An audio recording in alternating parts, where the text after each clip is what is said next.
सापडला हती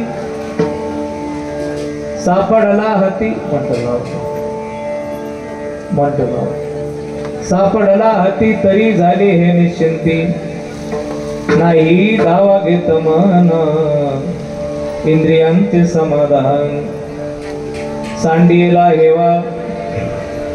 सांडियेला हेवा अवघा संचिताचा ठेवा नाही दावा घेत मन इंद्रियांचे समाधान तुका म्हणे काम निर्सोनिया घेतो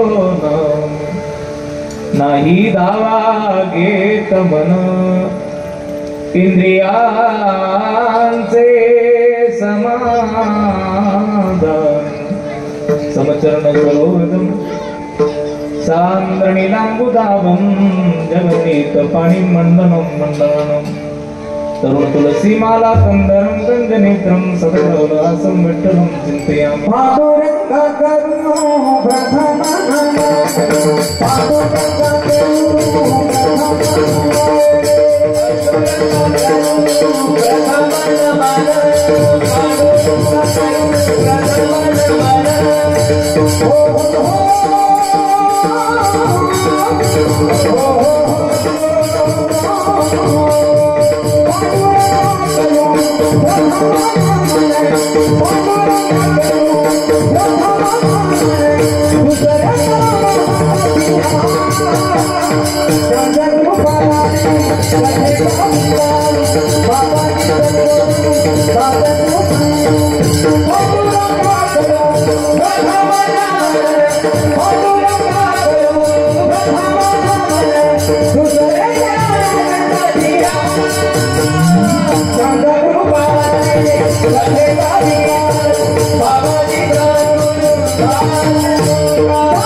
ज्ञानेशम्यामूर्तिं साक्षात् प्रेम स्वरूपिणे नामदेवं च दयामूर्ति नाथं वन्दे पुनः पुनः वैराग्यस्य परामूर्ति देवक्षेत्र निवासिनं तुकाराम महाराष्ट्र भक्तराज चतुष्टकं गंगा विशुद्धं नितपादस्पर्शं सर्वेष्टितं चुंबितं पुण्यस्थानं सराले स्थितं तं समाधिस्थमूर्तिं नमामि गंगागिरियोगिराजम् तपोज्ञान वैराग्य भक्ति स्वरूपम सदा अलंकृतं साधु संन्यास योगम मुखे यस्य वेदांत शास्त्रार्थ नितिं नमो नारायण गिरिजि ब्रह्म स्वरूपम गुरुर्ब्रह्मा गुरुर्विष्णु गुरुर्देव महेश्वर गुरु साक्षात परब्रह्म तस्मै श्री गुरुवे नमः श्री गुरुचरण सरोज रज निज मनो गुरु सुधारी वरण रघुवर विमल जसु जोदाय कुबलचारी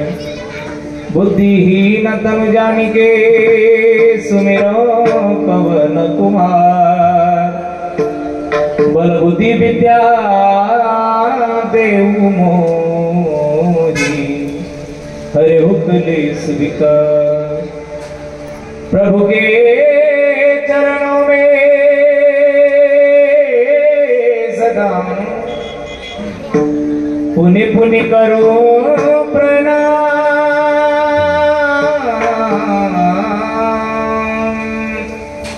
ऐसी माया तारी रे मेरे प्रियतम शाह वचन ऐका कमाला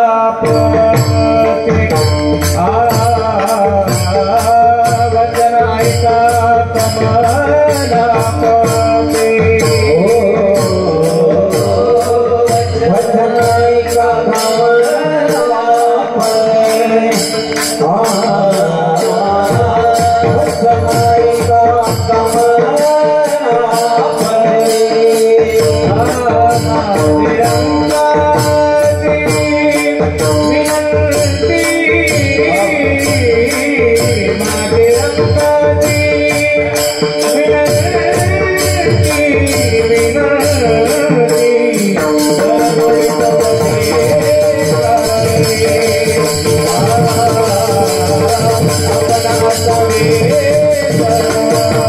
Hare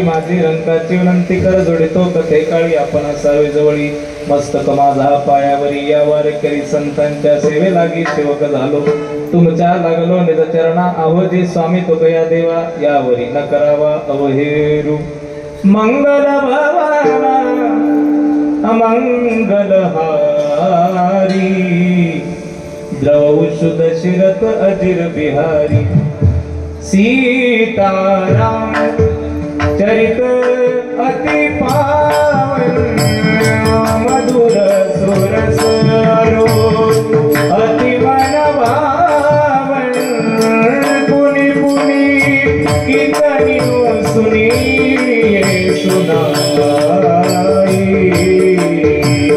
दिल के प्यास बुझत न बुझाई जय रघुनंदन जय सिया राम जय रघुनंदन जय सिया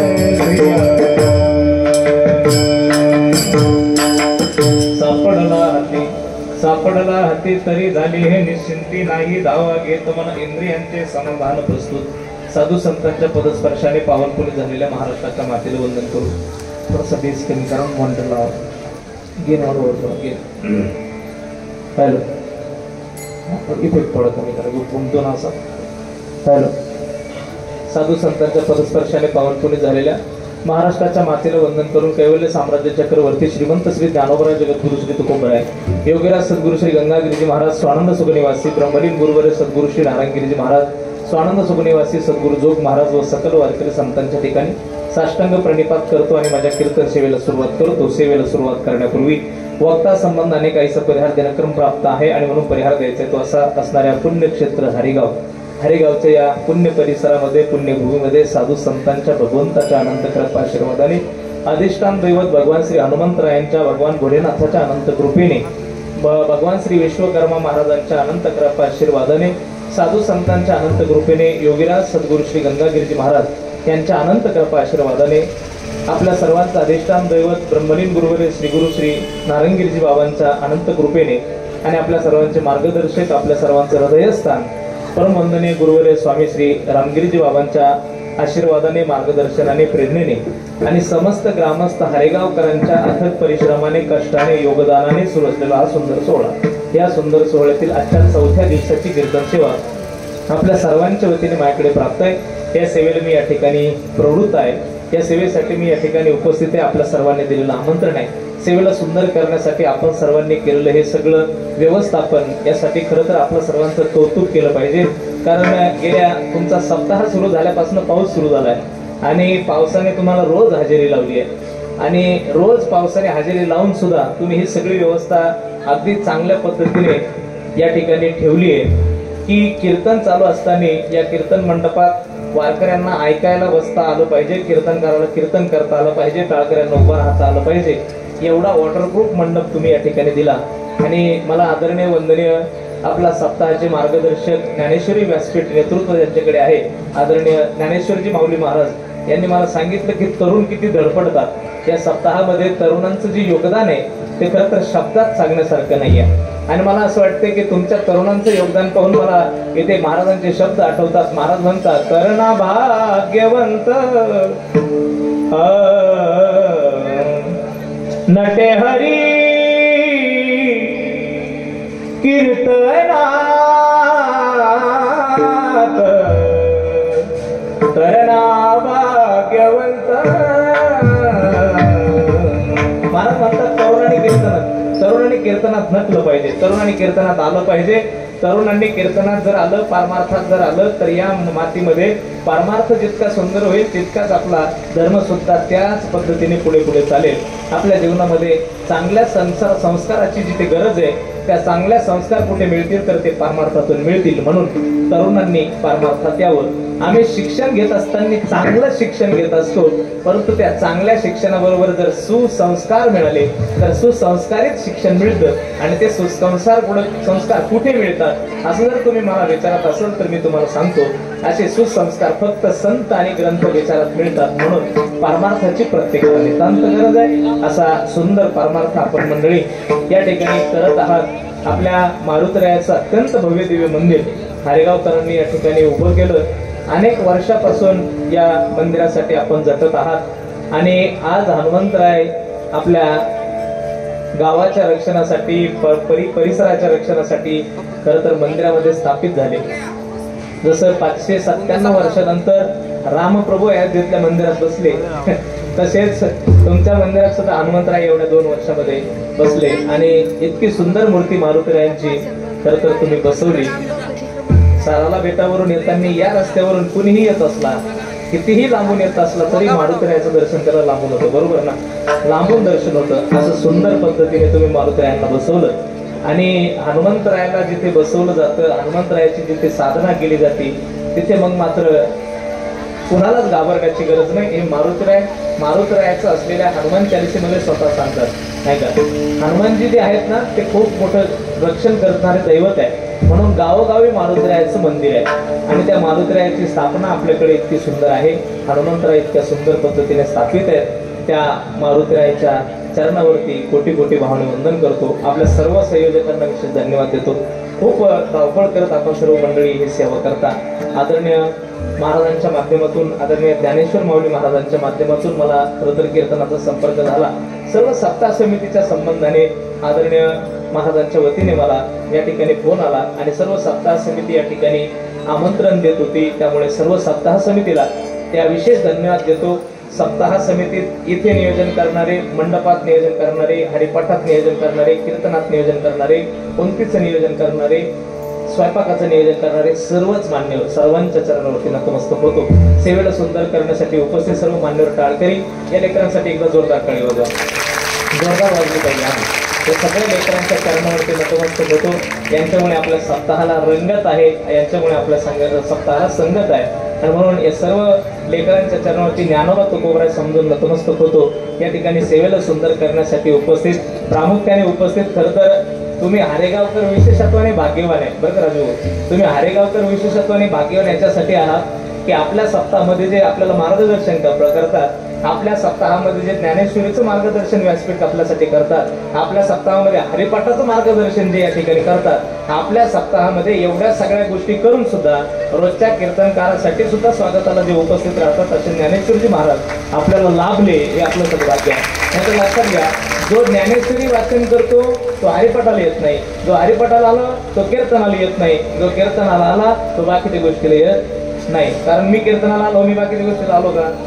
येत नाही. ऐका, ही सगळी गोष्टी करण्यासाठी अंतःकरणापासून परमार्थाचा भाव लागतो आणि तो भाव गुरुवारी श्री गुरु रामगिरीजी महाराजांनी त्यांना सांगितलं की हरिगाव आपलं गाव आहे, हरिगाव आपलं गाव आहे, आपल्या प्रेमाचं गाव आहे. फक्त गुरुवारी महाराजांची आज्ञा आणि तुमच्या सगळ्यांचं प्रेम म्हणून आदरणीय महाराज या ठिकाणी थांबतात, आपल्याला एवढा वेळ देतात. म्हणून आदरणीय वंदनीय बाबांच्या ज्ञानेश्वरजी महाराजांच्या चरणावरती नतमस्तक होतो. येथे गाण्याची सुंदर साथ करण्यासाठी उपस्थित आपल्या परिसराचं रत्न, संगीत अलंकार, संगीत विशारद शुभमजी महाराज बनकर, खैरी निमगाव या ठिकाणी उपस्थित आहे. बाबांच्या चरणावरती नतमस्तक होतो. आपल्या परिसराचं गावचं रत्न आणि आवाज म्हटलं की त्यांचा आवाज इतका तयार आहे, त्यांच्या आवाजातली खर, त्यांच्या आवाजातला ताण इतकी तयार आहे, असं तयार आवाजाचं व्यक्तिमत्व, गोड स्वभावाचं व्यक्तिमत्व आदरणीय हरिभक्तपरायण आमचे वेताळ महाराज या ठिकाणी आहेत. त्यांच्याही चरणावरती नतमस्तक होतो. सर्वच मान्यवरांच्या चरणावरती नतमस्तक होतो. विनेकरी महाराज इकडे आमचे आईसाहेब आपल्या सर्वांच्या चरणावरती नतमस्तक होतो. पखवाजाच्या सेवेसाठी उपस्थित आपल्या श्रीरामपूर तालुक्याचं, नगर जिल्ह्याचं रत्न आणि सरला बेटाचे ज्येष्ठ मृदंग वादक आदरणीय श्रीमान हरिभक्तपरायण परमेश्वरजी महाराज भारत या ठिकाणी आवर्जून उपस्थित आहेत. 8 दिवस आपल्याला सेवा देतात. वाजवा टाळी, वाजवा. मोकळ्या मनाने कुठलीही गोष्ट करताना मोकळ्या मनाने करायची. जसं पंक्तीला बसल्यानंतर आपण मोकळ्या मनाने जेवत वगैरे नाही, मग गोष्टी करताना कोणत्या मोकळ्या मनाने करायच्या. टाळी वाजवा म्हटलं की मोकळ्या मनाने वाजायची, वाजव वगैरे परत असं. तुम्हाला विशेष धन्यवाद आहे. साऊंडवाले दादा तुम्हाला विशेष धन्यवाद आहे. सर्व व्यवस्था करणारे मान्यवर आपल्या सर्वांच्या चरणावरती नतमस्तक होतो. कोणाचा नामोल्लेख माझ्याकडून झाला असेल, कोणाचा राहिला असेल, माय बापाचं अंतःकरण करून मला माफ करा अशी आपल्या सर्वांच्या चरणावरती भावना व्यक्त करतो. कीर्तनाकडे वळतो. विठाल विठाल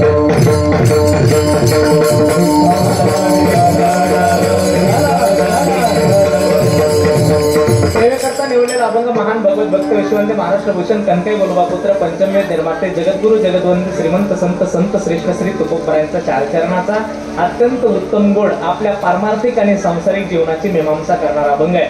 सर्वांगाचे कान करून माझ्याकडे पाहत राहा. माझ्याकडे पहा, माझ्याकडे हो, सर्वांगाचे कान करून माझ्याकडे पहा. बरोबर 8:30 पावणे 9 ला मला थांबायला सांगितलंय, कारण तुम्हाला परत पंक्तीचा कार्यक्रम आहे, जेवण आहे, प्रसाद आहे, सगळ्या गोष्टी आहेत. फक्त सर्वांगाचे कान करा. जगद्गुरु तुकोबरा इथे परमार्थ आणि संसाराची मीमांसा करतात. म्हणजे काय करतात? संसार परमार्थाचं वर्गीकरण करून सांगतात.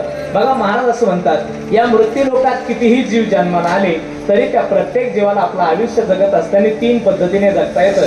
कोणत्या 3 पद्धती? महाराज सांगतात, काही माणसं आपलं आयुष्य प्रवृत्तीत जगतात, काही माणसं आपलं आयुष्य निवृत्तीत जगतात आणि काही माणसं आपलं आयुष्य प्रवृत्ती आणि निवृत्तीची सांगड घालून जगतात. मला माहिती आहे तुमचे चेहरे पाहून प्रवृत्ती निवृत्ती काय डोक्यात घुसायला तयार नाही. सोपं करून सांगता येतात. महाराज म्हणाले, काही माणसं आपलं आयुष्य फक्त संसारात जगतात, काही माणसं आपलं आयुष्य फक्त परमार्थात जगतात आणि काही माणसं संसार आणि परमार्थाची सांगड घालून आयुष्य जगतात. पण संसार आणि परमार्थाची सांगड घालून आयुष्य जगणं इतकं सोपं नाही जितकं मी बोललो.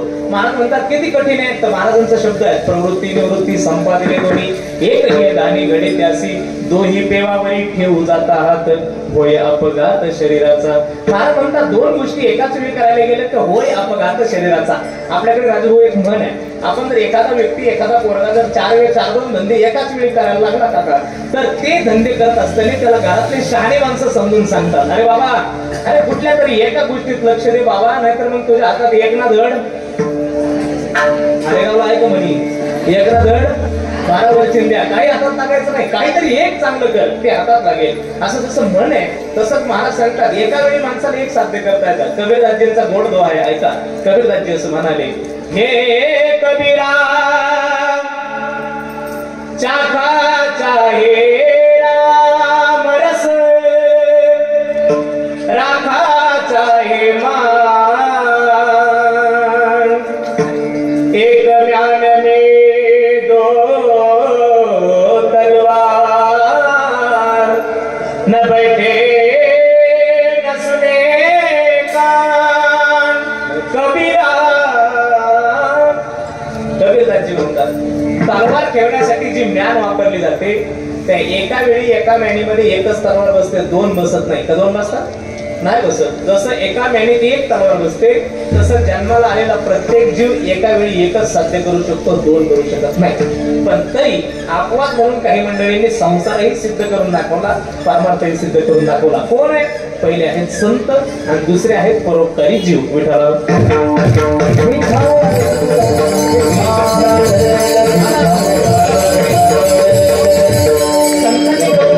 परोपकारी जीवाने, परोपकारी जीव म्हणतात कोणाला? फार सोप्या भाषेतली व्याख्या आहे का, किसी के काम जो आए उसे इंसान कहते, पराया दर्द अपनाए उसे इंसान कहते.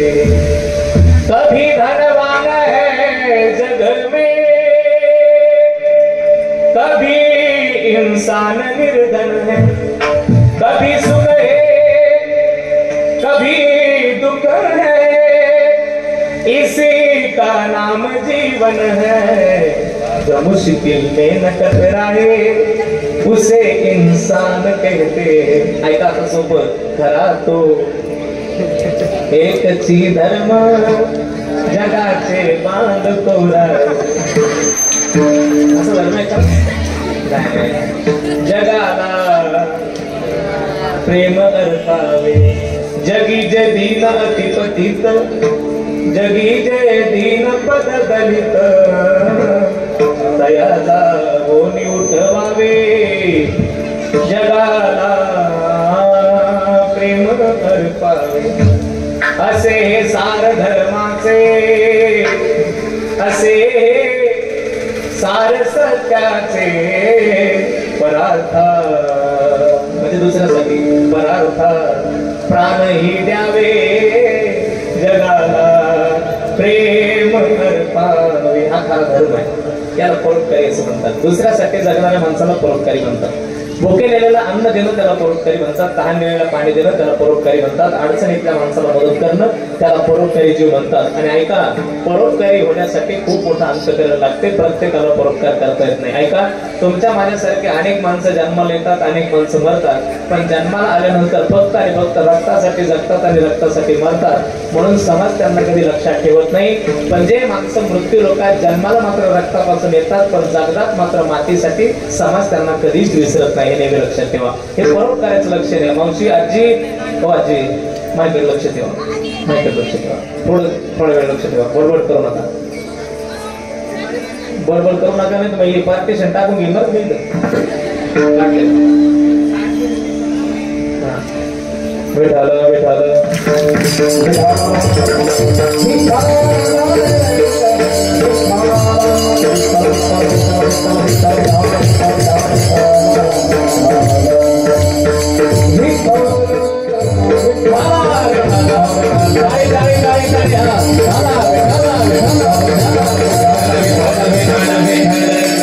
रक्तासाठी जगणाऱ्या माणसाला समाज कधी लक्षात ठेवत नाही, मातीसाठी जगणाऱ्या माणसाला समाज कधी विसरत नाही. माझ्याकडे पाहत्रा, माझ्याकडे पाहत्रा. रक्तासाठी जगणारे कोण, मातीसाठी जगणारे कोण? पटकन उदाहरण सांगतो.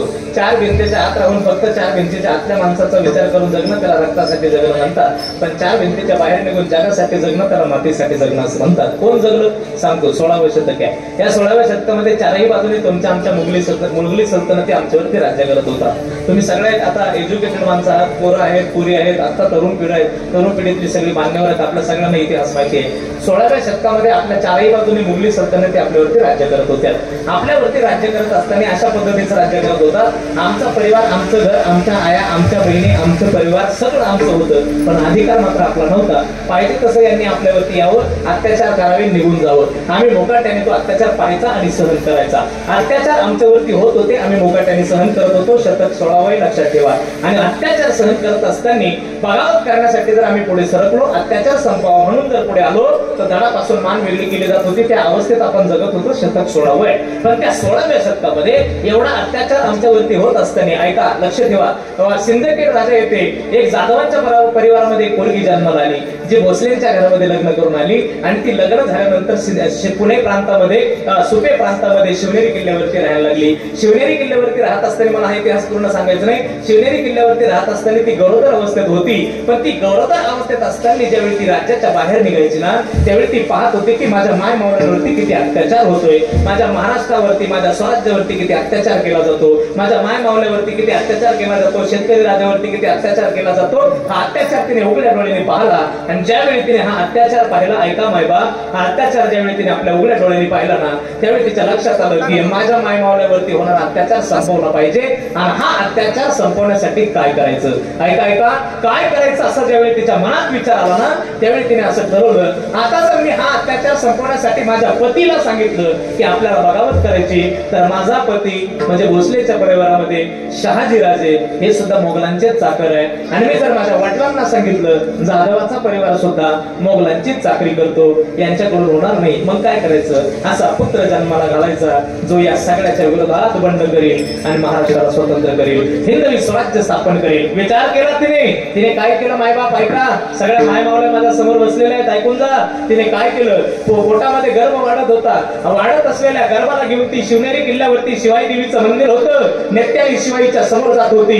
हे आई चंडमुंड शक्ती भवानी, दारुगड आईला हाक देत होती, हे आई तुला यावं लागेल, हे आई तुला यावं लागेल, या जनतेवरचा अत्याचार संपवावा लागेल, माय तुला यावं लागेल ग. पुत्र देई ऐसा गुंडा ज्याचा तिही लोकी झेंडा, आई तुला यावं लागेल. आणि मग आईच्या जागरणावरती येऊन ती अखंड तिच्यावरती जागरण घालत होती. हे शिवाई दारुगड दारुगड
तुला दार उघडावं लागेल.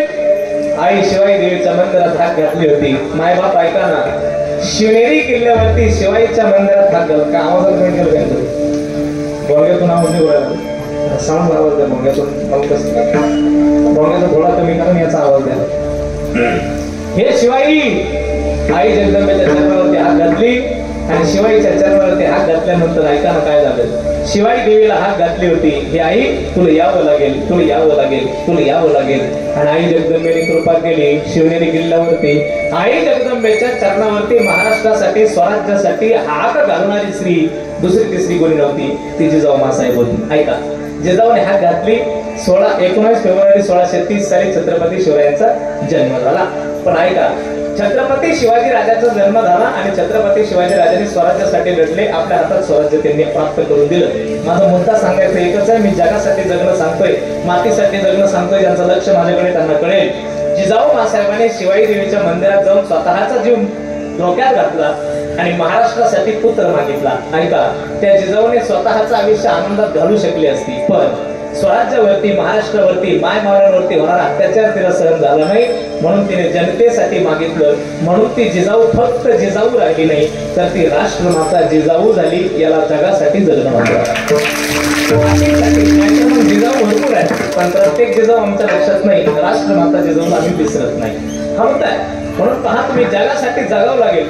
मी हे तुम्हाला तुमच्यातलं आमच्यातलं काय सांगतो आपल्याला समजावं. इथे भरपूर पुरी आहे. मला सगळ्या माझ्या बहिणींना विचारायचंय, मला सांगा, आता भारताने एक यान पाठवलं, ते किती नंबरचं होतं?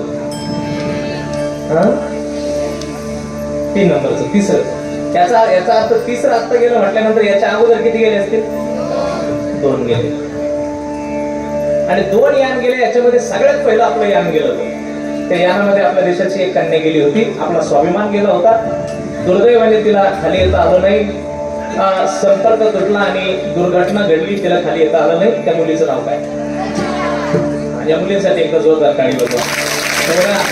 आपल्या देशासाठी, आपल्या देशाचा स्वाभिमान म्हणून आपल्या देशाचं सगळ्यात पहिलं चंद्रावरती जाणारं यान, त्या यानामध्ये बसून आपल्या देशाची एक कन्या गेली होती. तिचं नाव कल्पना चावला आहे. ती कल्पना चावला यानात जाऊ शकली, यानात बसून सर्वायव्हर करू शकली, ती यानात बसण्याच्या लायकीची बनू शकली. या सगळ्या मागचा इतिहास आहे का? या देशामध्ये शिक्षणाची क्रांती कोणी केली? हा असा माझा प्रश्न आहे. कोणी केली शिक्षणाची क्रांती? नाही, शिक्षणाची क्रांती डॉक्टर बाबासाहेब आंबेडकरांनी, या शाहू फुले आंबेडकरांनी केली. या 3 पुरुषांनी शिक्षणाची क्रांती केली. शिक्षण उघडं करून दिलं. पुरुषांना शिक्षण मिळायला लागलं आणि पुरुषांचं शिक्षण उघडल्यानंतर स्वर थोडा कमी करा. पुरुषांचं शिक्षण पुरुषांचं शिक्षण खुलं झाल्यानंतर, ऐका माझ्याकडे लक्षात ठेवा, पुरुषांचं शिक्षण खुलं झाल्यानंतर महिलांना आपल्याकडे शिकता येत नव्हतं. महिलांना चूल आणि मूल अशा 2 पद्धती होत्या. आमच्याकडे महिलांचं शिक्षण नव्हतं. पण ज्योतिबा फुलेंनी विचार केला, आता जर आमचे पुरुष शिकायला लागले असतील तर स्त्रिया सुद्धा शिकल्या पाहिजे. मग काय करायचं? त्यांनी सावित्रीला हाक मारली. सावित्री ही त्यांची पत्नी आहे. सावित्रीला हाक मारली, सावित्री अगं इकडे, मी विचार करतोय मुली सुद्धा शिकल्या पाहिजे आणि त्या शिक्षणाची क्रांती तुला करावी लागेल. सावित्रीने विचारलं, असं का? तुम्हीच केली असती तर ज्योतिबा सांगतात, मी जर कुणाच्या दारात जाऊन म्हटलं तुमच्या घरातल्या मायमाऊलीला शिकवा, तर लोक म्हणतील अगोदर तुझ्या बायकोला घराच्या बाहेर काढ, तिला शिकव, मग जगाला सांग. त्यापेक्षा सावित्री तू स्वतः हे करू शकतेस. तुला बाहेर यावं लागेल, तुला घराच्या बाहेर निघावं लागेल. सावित्रीने ते शब्द घेतले, घराच्या बाहेर निघाल्या. सावित्रीला सांगितलं होतं, सावित्री लक्षात ठेव, जोपर्यंत प्रत्येक घरातली स्त्री बाहेर येत नाही, शिकत नाही ना, तोपर्यंत तुला मारण्याचा अधिकार नाही. लक्षात ठेव, शिकलेच पाहिजे आणि महिला शिक्षण उघडं झालं पाहिजे, खुलं झालं पाहिजे. सावित्रीने पण घेतला आणि सावित्री शिक्षणाची क्रांती करण्यासाठी घरातून बाहेर निघाली. लक्ष ठेवा, आमच्या दारात सावित्रीबाई येत होत्या आणि आमच्या दारात येऊन आम्हाला हाक मारत होत्या. हो अक्का, काकू, मावशी, आत्या, बाहेर आम्हाला बोलत होत्या. आम्ही घरातून बाहेर येत होतो, तिला म्हणत होतो, काकू सावित्री काय म्हणते? सावित्रीबाई सांगत होत्या, मावशी अगं शिकायला यावं लागेल, आता शिक्षण सुरू झालं. अगं तू जर शिकली तर तुझ्या पोरी शिकतील, तुझ्या पोरी शिकल्या तर परिवार शिकेल, सोना शिकतील. आणि ऐक ना, जर तुझ्या पोरी शिकल्या तर कल्याण होईल, दोन्ही घर सुशिक्षित होऊन जातील, म्हणून तुला शिकावं लागेल. आम्ही इतके शहाणे होतो महाराज, आम्ही इतके शाजूक होतो, तुम्हाला काय सांगावं, आम्हाला लयच म्हणजे आता काय सांगावं त्याचा शब्द मला इथे नाही वापरायचा, लय शावत. आम्ही सावित्रीला म्हणत होतो, सावित्रीबाई अगं आम्हाला काय शिक्षणाची गरज आहे, जमीन जुमला भरपूर प्रॉपर्टी, काही कशाची गरज नाही, नाही तू इथून चालती होईल. सावित्रीला आम्ही काढून देत होतो. ऐका, सावित्रीबाई उठत होत्या पण अपमान मानत नव्हत्या. तिथून उठत होत्या आणि दुसऱ्याच्या दारात जात होत्या, मावशी बाहेर सांगत होत्या, अगं ऐक मावशी, तू जर शिकली तर तुझा परिवार शिकेल, तुझं घर शिकेल, घर शिकलं तर सगळी क्रांती होईल. आम्ही परत दरवाजे बंद करत होतो, पण सावित्री मागं हटत नव्हती, प्रत्येकाच्या घरात जात होती. जसं जनाबाईने मंदिरातून देवाला येण्यासाठी जात दळलं होतं, सुंदर माझे जाते ग फिरते बहुतेक ओव्या गाऊ कौतुके तू हे जसं जनाबाईने जात दळलं तसं सावित्रीने तुमच्या आमच्या शिक्षणासाठी, माझ्या मावळ्यांच्या, माझ्या बहिणींच्या शिक्षणासाठी जात दळलं. कसं जात दळलं? सावित्री आमच्या दारात येऊन बसली. आम्ही म्हटलं, सावित्रीबाई अगं नाही शिकायचं आम्हाला, कशासाठी डोकं खाते तू, नको डोकं खाऊ, जा इथून, आम्हाला शिकायचं नाही. त्यावेळी शिक्षणाची लाज वाटणाऱ्या लोकांना सावित्रीबाई सांगत होती, अगं माहिती, अगं आत्या काकू शिकायला लाजू नको ग, हो शिकायला लाजू नको. हे कोण कोणाला म्हणत होतं? तुम्ही कीर्तन ऐकू राहिले ना? कोण कोणाला म्हणत होतं? कोण कोणाच म्हणले? सावित्रीबाई आमच्या परिवारातल्या महिलांना म्हणत होत्या. काय म्हणत होत्या? शिकायला लाजू नको. जर सावित्रीबाईंनी घरोघर पिंजून आमचे उमरे भिजून जर आम्हाला शिकवलं असेल, मुलींनो ऐका, सावित्रीबाईने जर आपले उमरे भिजून आपल्याला शिकवलं असेल, तर सावित्रीबाईचे हे शब्द तुम्हाला माझ्या मागे म्हणायला काय हरकत आहे? म्हणतात ना सगळे, अशा मस्त मांड्या घाला सगळ्यांनी, मस्त मांडा फ्रेश वाटते ना, सगळ्यांनी माझ्या मागे म्हणायचा. आवाज डायरेक्ट पुढे गेला पाहिजे. हा पुढं मी तेच म्हणणार, तुमचा आवाज कमीत कमी तुम्हाला आणि त्याच्यानंतर मला आला पाहिजे, बाकी जागा बघा मोठ्याने आवाज पाहिजे. तिकडे मला बसायला सगळे मावला, सगळे माझे बरोबर. शिकायला लाजू नको ग, इकडल्या बघा, जे म्हणणार मी न केलं त्याच्या शेजारचे शपथ बघा सगळ्यांनी म्हणायचं, अजिबात लाजायचं नाही. हा शिकायला लाजू नको ग, येडेवाणी वागू नको ग, अडाणी राहू न बाई ग, वाटोळ करू नको ग. आता बघा, आता टाळी वाजून म्हणायचं सगळ्यांनी, शिकायला लाजू नको ग, एक काय येडेवाणी वागू नको ग, अडाणी राहू न बाई ग, वाटोळ करू नको ग. मग काय कर, घे का घे पाटील दप्तर हातात घे, टाळी काय आगले गाले नानाचं कुंकू कपाळीले, शिकायला लाजू नको ग, अगं शिकायला लाजू नको ग,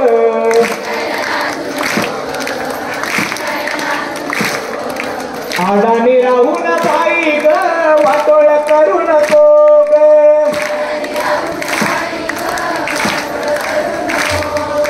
घे ग घे पाटील दप्तर हातात घे, मोठा आवाज, घे ग घे नानाचं कुंकू कपाळीले, शिकली नाही ती लागून भागू, सगळ्यांनी शिकली नाही ती लागून भागू, आता ज्ञान कुणाकडे सांगू, आता ज्ञान कुणाकडे सांगू, तिच्या दारिद्र्य दुःखाची ग, बळवड कुणाला सांगू.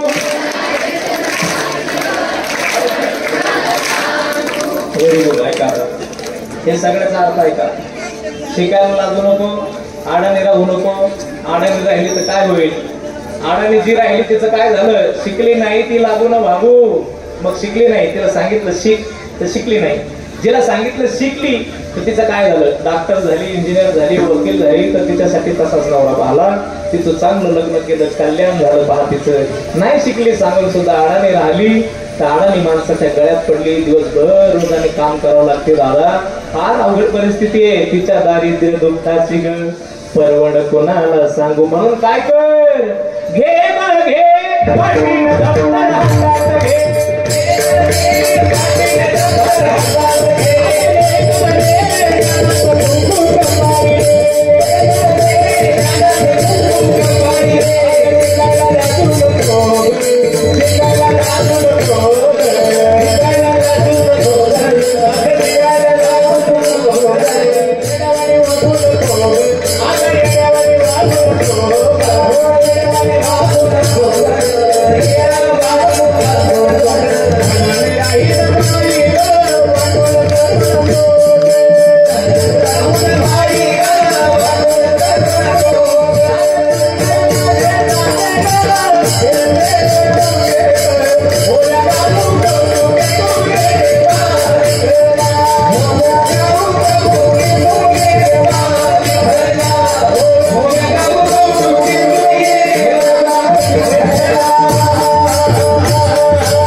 सावित्री आपल्यासाठी जागरण करत होते. ऐका बरं का पोरींनो, या सगळ्या सावित्रीने केलेल्या सगळ्या गोष्टीमुळे तुम्ही आम्ही शाळेत जातो. ऐका, तुम्ही आम्ही शाळेत जातो हे महत्वाचं नाही. सावित्रीने जर कदाचित ही क्रांती केली नसती ना, तर या देशाचं सगळ्यात पहिलं यान ज्यावेळी वरती चाललं होतं ना चंद्रावरती, त्यावेळी तिच्यामध्ये बसून एखादी कन्या गेली नसती, तिला जाता आलं नसतं. ती गेली कारण ती शिकली कारण तिच्यासाठी शिक्षण खुलं झालं. शिक्षण खुलं झालं त्याचं कारण काय? शिक्षण खुलं झालं त्याचं कारण काय? सावित्रीबाई केली. मग ऐका, आपण कितीतरी सावित्र्या पाहिल्या, कितीतरी सावित्र्या आपल्या ओळखीच्या पण आहेत, पण सगळ्या सावित्र्या आजही आठवत नाही. सावित्रीबाई फुलेला आपण आज सुद्धा विसरत. याला मातीसाठी जन्म म्हणतात. असं मातीसाठी तुम्ही जगाल तर मृत्यू लोकात तुम्हाला कधी कधी विसरणार नाही. माझे ब्रह्मलीन गुरुवर सद्गुरू श्री नारायणगिरीजी महाराज आयुष्य 100च्या पुढे आणि एवढं आयुष्य जगत असताना फक्त तुमच्या माझ्या कल्याणासाठी जगले. असे कितीतरी माझ्यासारखे कीर्तनकार येतील, मातीत जातील, लोक त्यांना लक्षात ठेवणार नाही. पण ब्रह्मलीन गुरु श्री नारायणगिरीजी बाबांना आपण कधीच विसरणार नाही. त्याला मातीसाठी जगणं म्हणतात. असं परोपकारी जीवन ज्यांचं या मृत्यू लोकात आहे, त्यांचा संसार परमार्थ सुंदर आहे. 16व्या वर्षामध्ये ज्ञानेश्वरी दिली, 22व्या वर्षामध्ये जगाचा निरोप घ्यायचा ठरवला. मग ऐका, 22व्या वर्षी ज्ञानोबांनी जगाचा निरोप घेतला, पण त्याच्या अगोदर त्यांनी पाहिलेले आणि दिलेले शब्द सगळे पूर्ण केले. ज्ञानोबांनी सांगितलं होतं, मी संसार सगळा सुखाचा करील आणि करून दाखवला. हा अवघाची संसार सुखाचा करील. आणि त्याच्यानंतर आजी संसार सफल झाला गे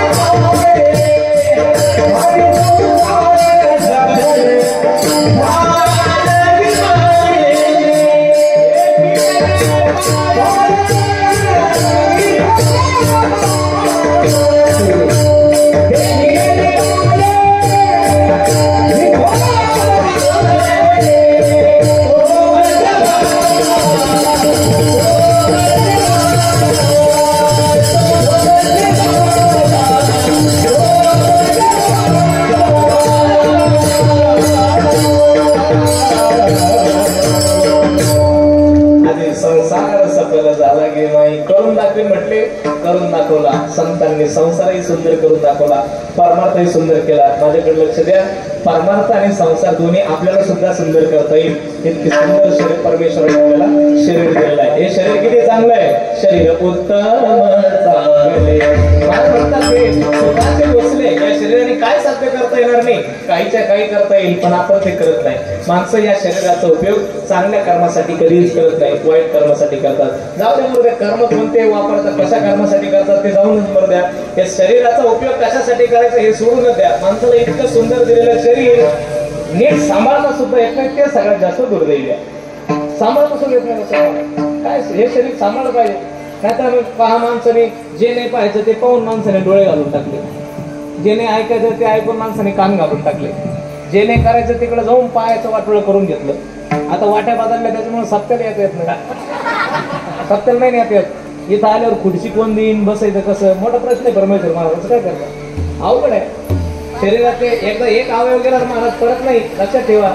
मला सांगा, आता चष्मेवाले आपण सगळे चष्मेवाले म्हणून महाराज, आता मला पण चष्मा आहे असं नाही, असं नाही, असं काही नाही. गाडीत आहे चष्मा आपल्या सगळ्यांना आहे. मला सांगा, आता नंबर लागला, आता नंबर लागला. आता सांगा मला, जसे डोळे देवाने दिले होते अगोदर चष्मा लागण्याच्या, तसे डोळे आता किती चष्मे लावले तर येईल का परत? नाही, संपला विषय. आता डायरेक्ट मसनात गावऱ्या, परत नाही डोळे तसे, परत नाही. हा, तसे डोळे नाही. एकदा कान बहिरे झाले की किती श्रवण यंत्र लाव, अगोदर जसं ऐकायला येत होतं तसं परत येईल.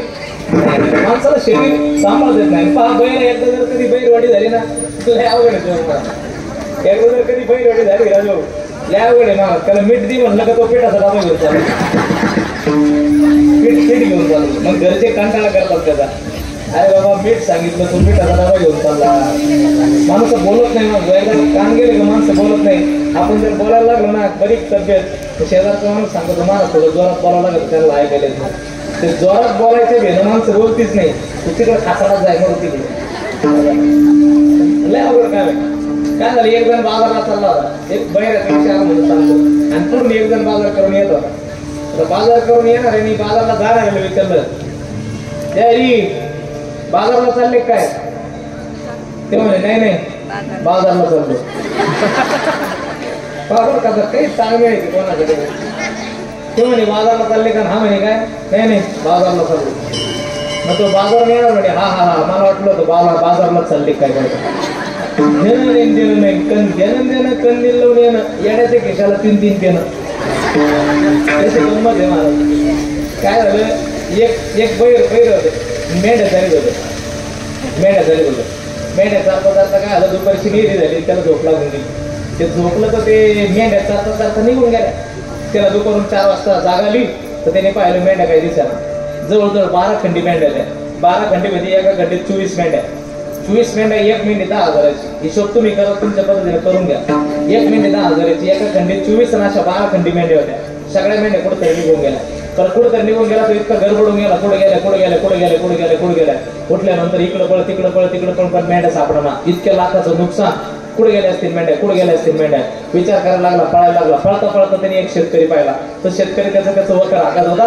वकर हाकणाऱ्या शेतकऱ्याकडे पाहिलं आणि त्याला असं वाटलं शेतकऱ्याला विचारून शेतकऱ्याने पाहिलं असेल. आता ते शेतकरी बाहेरच होता. जसं हे बाहेर होतं शेतकरी बाहेर होता.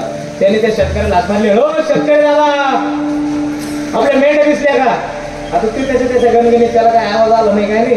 ते आपल्या त्याच्या गणगणित होतं. ते बायला चाबू खाणार त्याने असं वर केला आणि त्याला असं वाटलं इकडे गेल्या. ते तिकडे गेलं पाहिलं. ते तिकडे पाहायला गेलं तर त्याला मेंढ्या सापडल्या. धर्म सहयोगाने मेंढ्या घेऊन आला आणि मेंढ्या सापडल्यानंतर त्याला इतका आनंद झाला. त्याला असं वाटलं लाखाचं नुकसान आपलं टळलं. शेतकरी दादामुळे मेंढ्या सापडल्या. मग शेतकऱ्याला बक्षीस द्यायचं. पण माणसाचं असं असतं बक्षीस द्यायचं म्हणलं का चांगली वस्तू कधीच नाही. आपल्या घरातली सगळ्यात खराब वस्तू मग बक्षीस. म्हणजे सगळ्यात चांगल्या मेंढ्यातली लंगडी मेंढी शेतकऱ्याला बक्षीस द्यायची. मग तिने लंगडी मेंढी उचलली. माझ्याकडे पाहत राहा. दोघं बैर येते ना तुमच्या. मेंढी उचलली लंगडी शेतकऱ्याकडे आला. शेतकऱ्याला म्हणे शेतकरी दादा तुमच्यामुळे माझ्या 12 खंडी मेंढ्या सापडल्या. तुमच्यामुळं एवढ्या मेंढ्या माझ्या सापडल्या. मला तुम्हाला ही लंगडी मेंढी बक्षीस द्यायची. शेतकरी म्हणे एवढा भाऊ आपल्या नादी लागायचं काम नाही. माझा स्वभाव म्हणजे लय बेकार स्वभाव. तुला मी सांगतो तो आहे मेंढ्याचा माझा काहीच संबंध नाही. मेंढ्या माझ्या वावरतच आलं नाही तर मी याचा पाय मोडीन काय. मेंढी लंगडी मेंढ्या आल्याच नाही तर पाय काय मोडीन काय पाय मोडीन असं म्हटल्यानंतर तो आता तो मेंढ्या मला म्हणे भाऊ माझ्या 12 खंडी मेंढ्या सापडल्या. हे तुम्हाला बक्षीस घ्या. मला तुम्हाला द्यायची आहे आणि मी दिल्यावर सुद्धा नाही. शेतकरी म्हणे मी पाय मोडच नाही तर तो भरून द्यायचं काय. आता हे दोघांचे भांडणं इतके पेटले. इतके आमचे तुमरीवर धराधरीवर आले आणि धराधरीवर आलेले भांडणं येते गावात पाटलाकडे नाही. आता त्या काळामध्ये गावातला पाटील म्हणजे कमीत कमी 2 बायका असायच्या. परमेश्वर बरं का. पाटील म्हणजे 2 बायका असायच्या आणि मग त्या पाटलाला 2 बायका होत्या. पण त्या 2 बायकां फजिती आहे का. त्या बायकांनी काय केलं पाटील 40-40तच बाहेर करून टाकला होता. पाटलाच्या कानाच्या फेजा उडून गेलेल्या होत्या. पाटील सगळेच मंडळांचे भांडण झाले तर त्यांनी दोन्ही मंडळात जोडून घरी काढून घेतल्या माहेरला. आणि तो टेन्शन मध्ये बसला होता वाड्यामध्ये. तितक्यात ह्या दोघांची दिंडी आली. एकाच्या हातात चाबूक आणि एकाच्या हातात लंगडी मेंढी. हे 2 जण आले. ऐकून तर ध्यानात आहे ना. 2 जण आले. जसे वाड्यात मध्ये घुसले तसा शेतकरी म्हणला पाटील तुम्ही मला इतक्या वर्षापासून ओळखता. लक्षात ठेवा तुम्ही मला इतक्या वर्षापासून ओळखता. आजपर्यंत आपण कधीच कोणाच्या वाटी गेलो नाही. याचा काहीच संबंध नाही आपल्याला बोलायचा. तो म्हणतो पाटील माझ्या 12 खंडी मेंढ्या सापडल्या. एक खंडी माझ्या बक्षीस द्यायची तर शेतकरी घ्यायला तयार नाही. तो घ्यायलाच तयार नाही. शेतकरी म्हणे मी पायच वाढला नाही तुम्ही भरून देईन काय आला. दोघाचा ताळमेळ दोघाला नाही. इतके झालं का. तो म्हणतो मी दिल्यावर राहणार नाही. तो म्हणतो मी भरून देणार नाही. पाटील म्हणे तुम्ही दोघांनी जीव जरी दिला ना तरी मी त्या दोघींना घरात गेला.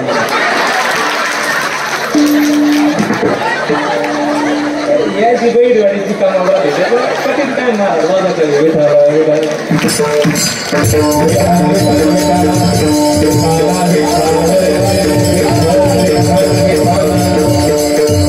केलेली इंद्रिय खूप महत्वाचे आहे. हे इंद्रियाने मनुष्याला भगवंताची प्राप्ती करता येईल ते सांभाळता आले पाहिजे. आम्हाला पुरुषार्थ साध्य करता येईल, प्रपंच परमार्थ दोन्ही करता येईल, पण तितकं सुंदर शरीर दिलंय आपण त्याचा उपयोग त्याच्यासाठी करत नाही. आपल्याला तिकडे जायचं नाही. संतांनी करून दाखवलं. माझ्या तुकोबरायचा परमार्थ सुद्धा तितका सुंदर आहे, माझ्या तुकोबरायचा प्रपंच सुद्धा तितका सुंदर आहे. किती सुंदर परमार्थ आहे, ऐका ऐका ऐका, किती सुंदर तुकोबरायचा परमार्थ आहे. माझ्या तुकोबरायचा इतका सुंदर परमार्थ आहे की विश्वाचा नायक जगद्गुरु तुकोबरायला घेण्यासाठी मृत्यू लोकात येतो. वाढ वेळ झाला उभा पंडुरंग वैकुंठासी रंग बोलावी तो वैकुंठासी रंग बोलावी तो वाढ वेळ झाला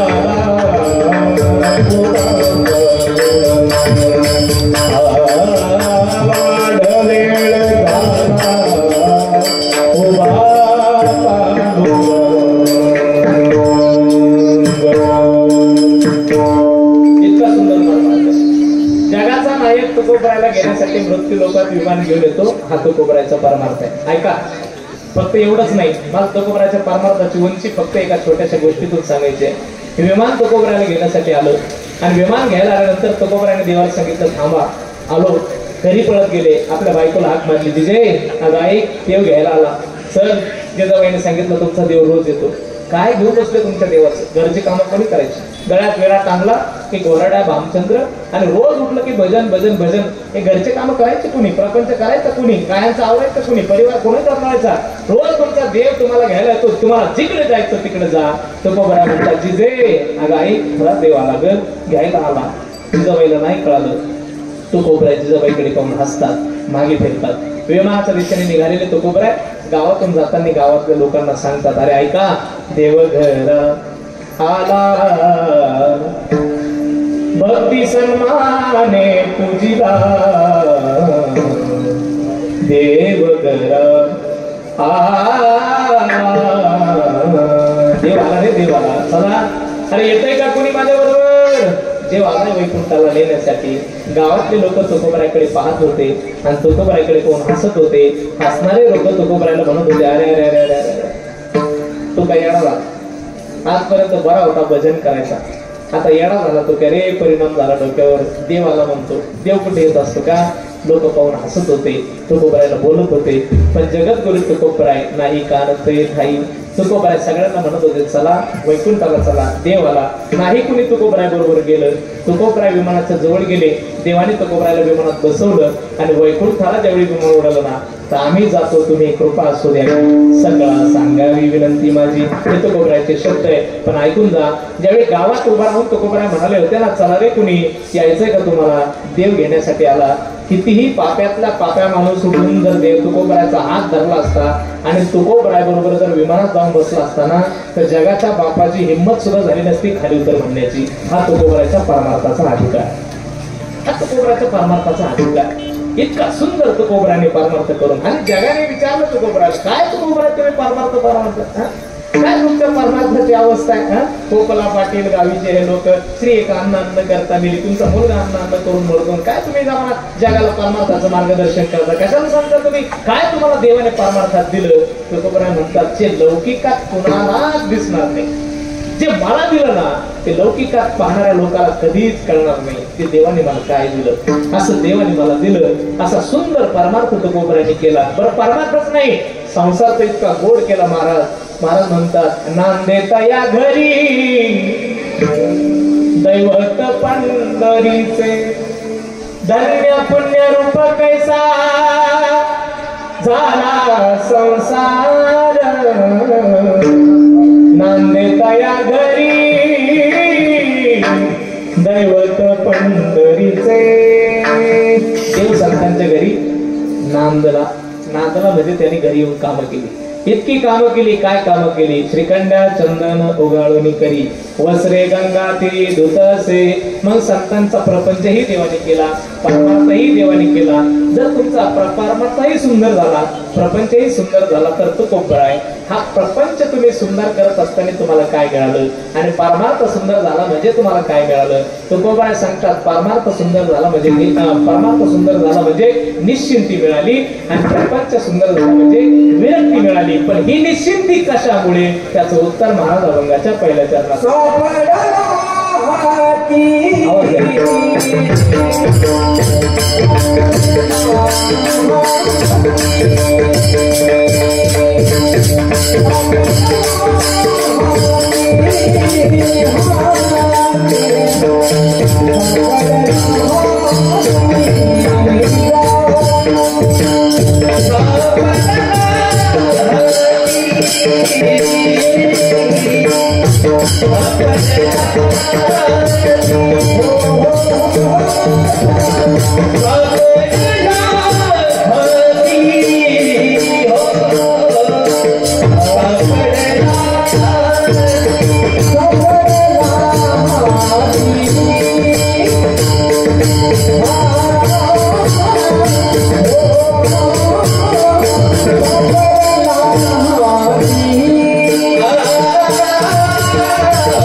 तरी झाली हे वाजवा वाजवा काळजी नव्हती जोरात वाजवा जोरात वाजवा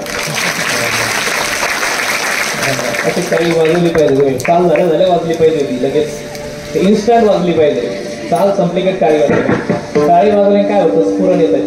काय येतं, स्फुरण नाही स्फुरण. आता पूर्णाचा लय ताळा घोटलाय, पित्र चालू आहे ना. आता ज्याच्या घरी पित्र तोच खरा मित्र आहे. स्फुरण येतं स्फुरण.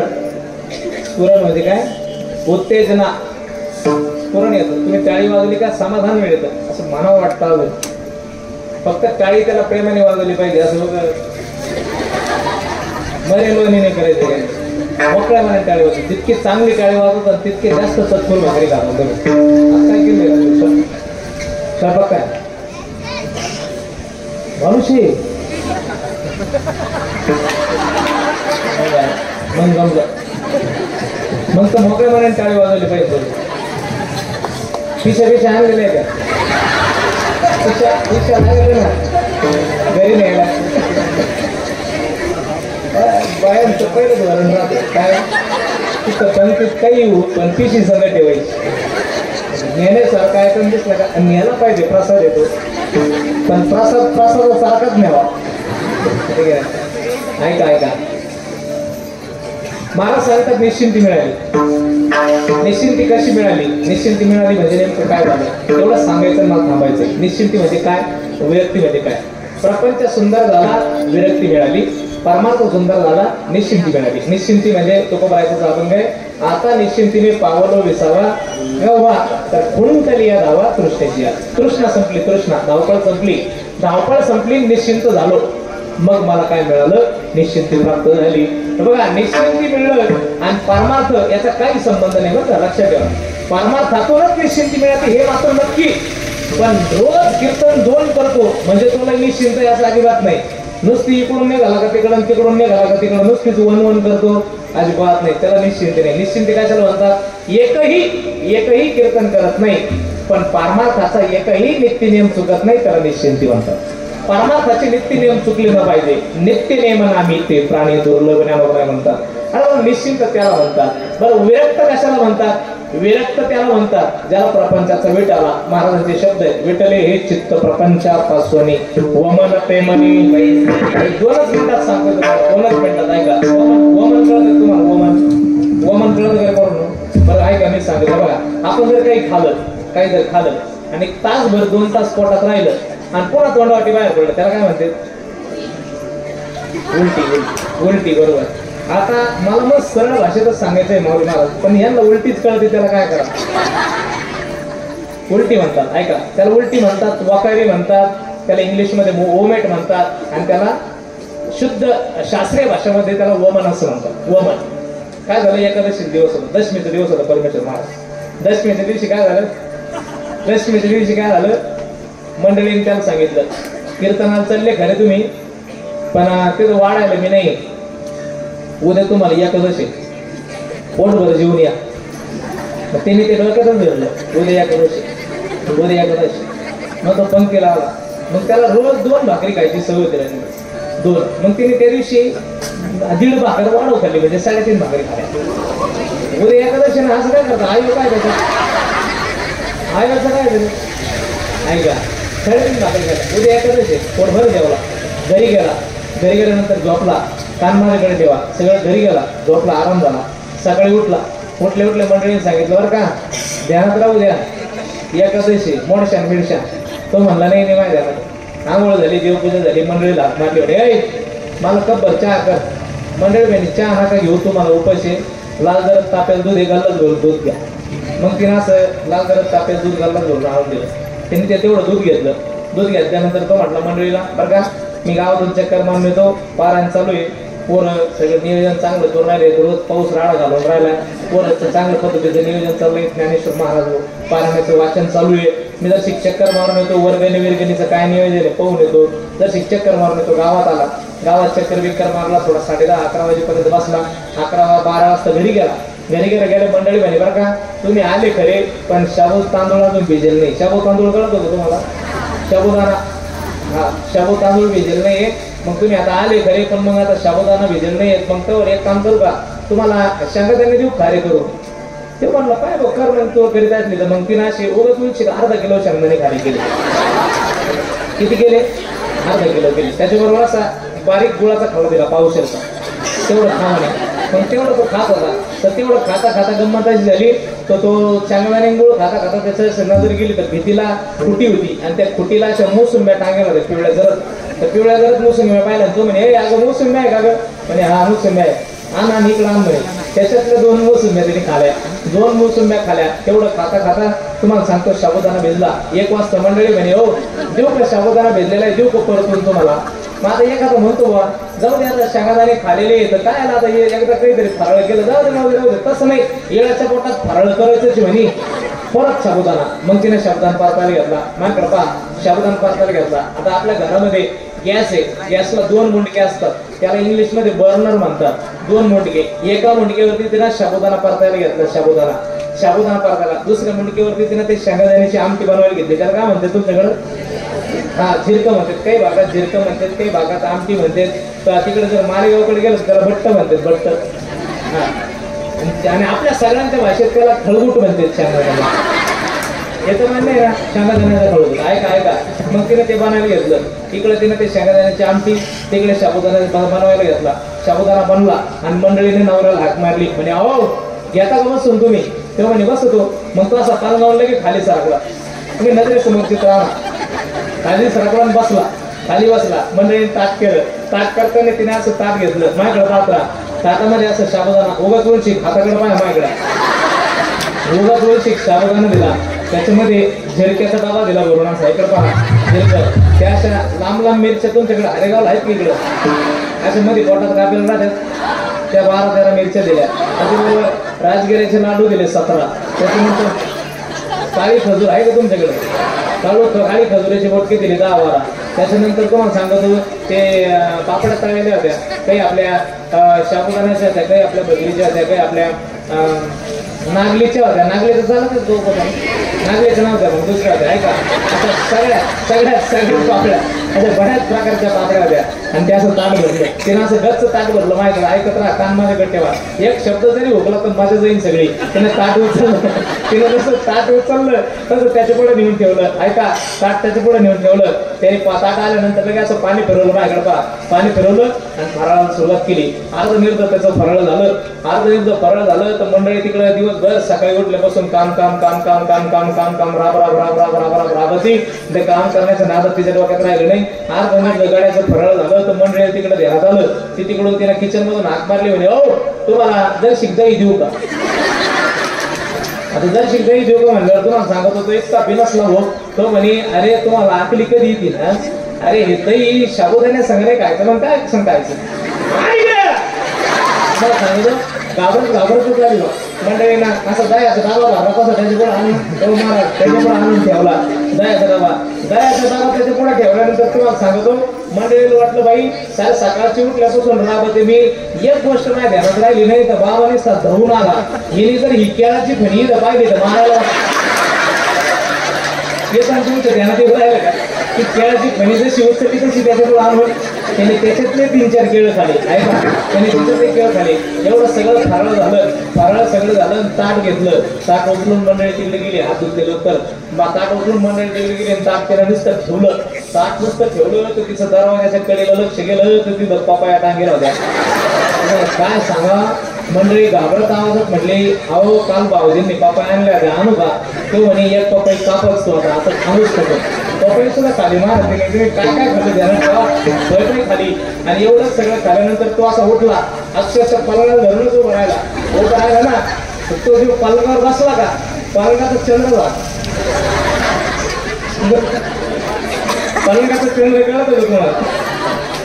मला एक जण काय म्हणे महाराज कालचे कीर्तनकार इतके जबर होते, लाईट जबर. इथलं नाही सांगत, इथलं नाही बाहेर तो सांगतोय. आता नाही घडलेलं हे मागच्या वर्षीचा प्रसंग. मला म्हणे बाबा कालचे कीर्तनकार लय जबर. जबर म्हणजे नेमकं काय तलवार बिलवार घेऊन आणते का काय? नाही म्हणे लय जबर. म्हणजे जबर म्हणजे काय? म्हणे महाराज त्यांचं सगळं आपल्याकडे होतं घरी जेवण पाहून. बरं मग म्हणजे महाराज त्यांना घरी नेलं ना तर ते असे घरी आले, घरात घुसले आणि पलंगावर बसले तर पलंगाचा चंद्र झाला म्हणे. चंद्र मी म्हटलं ते पलंगावर नाही तर लोखंडी बसवायला पाहिजे. तुम्ही विचार करा माणसं कीर्तनकाराची परीक्षा कशी होऊन करतात हे त्याच्यावर लक्ष देतं बरं का. ऐका, तो झोपला. झोपी गेला आणि झोपल्यानंतर तो असा 3-4-5 वाजता मंडळीलाच काळजी शेवट मंडळीच राहते महाराज. मंडळीला काळजी. मंडळीने 5 वाजता त्याला उठायला सुरुवात केली. म्हणे हो उठा कीर्तन आहे गावात, उठा. 7 वाजता कीर्तन हरिपाठाला जायचंय. माऊली महाराजांचा आवाज येवायला चला हरिपाठाला चला हरिपाठाला आवाज उठा पटकन. त्याला उठवलं. ऐका माझ्याकडे पहा, त्याला उठवलं. तो उठून बसला. पण बसल्यावर तो म्हणतोय बघा मा पोटलंय डांबरल्याने झालं. आता महाराज पोट डांबरल्याने होईल नाही तर काय होईल राव?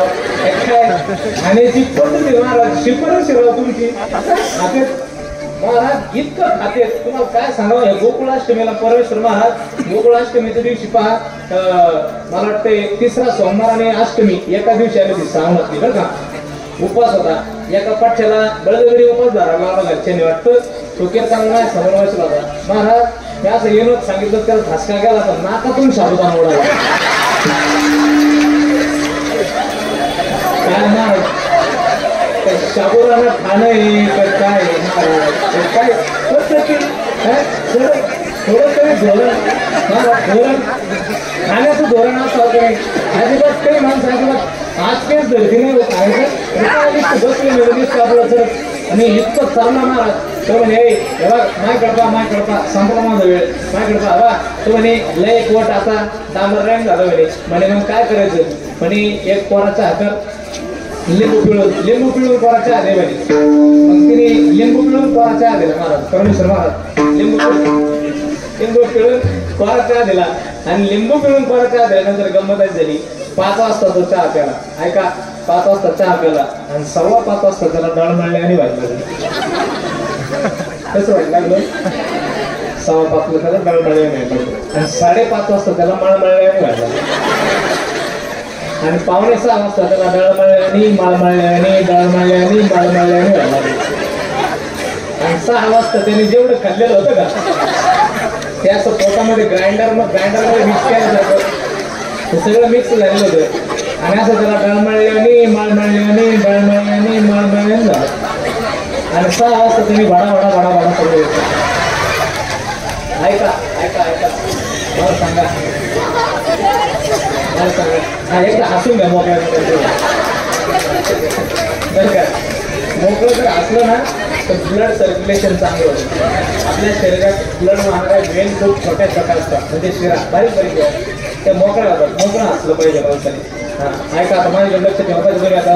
हां ऐका त्याने सगळं खाल्लेलं मोकळं आणि सगळं टाकल्यानंतर मला सांगा त्या उलटीकडे बघून कसं वाटतं. आता हे सांगणं मला गरजेचं आहे. मला पूर्ण करायचं आहे. हे याला बिमस्त नावाचं रस म्हणतात ना का बिमस्त रस. उलटीकडे बघून आम्हाला काय येते फिरस येते. उलटीकडे बघून आम्हाला तिरस्कार येतो. इतका तिरस्कार येतो ते उलटीचा कमी येतो. जो वाकला का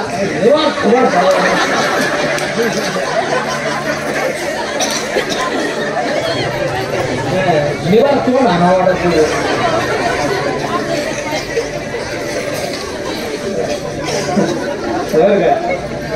काय काय तो वाकला आणि त्या उलटीकडे पाहून कसं वाटत विचारलं तुम्हाला. किळस येते किळस.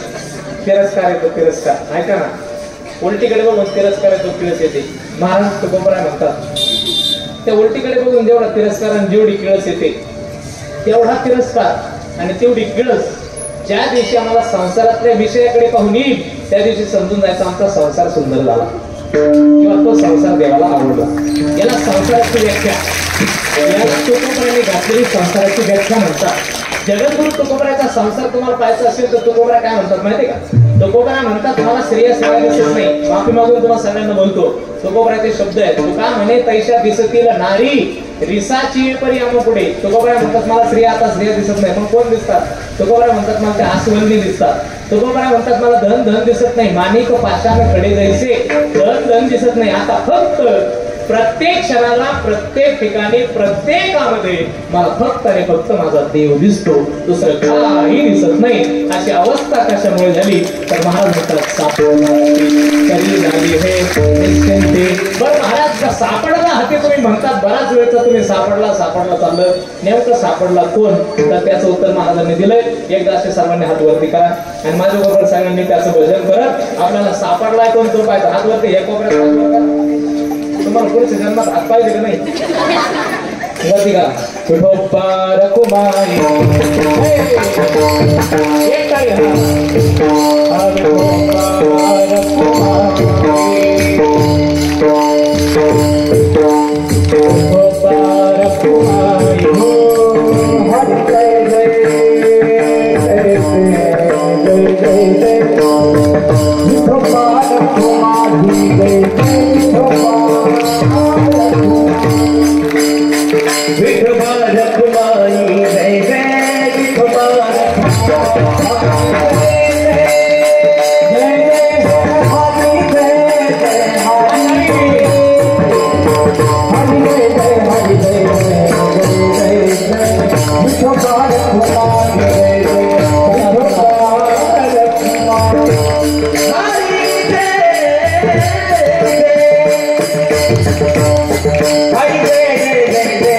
Hey,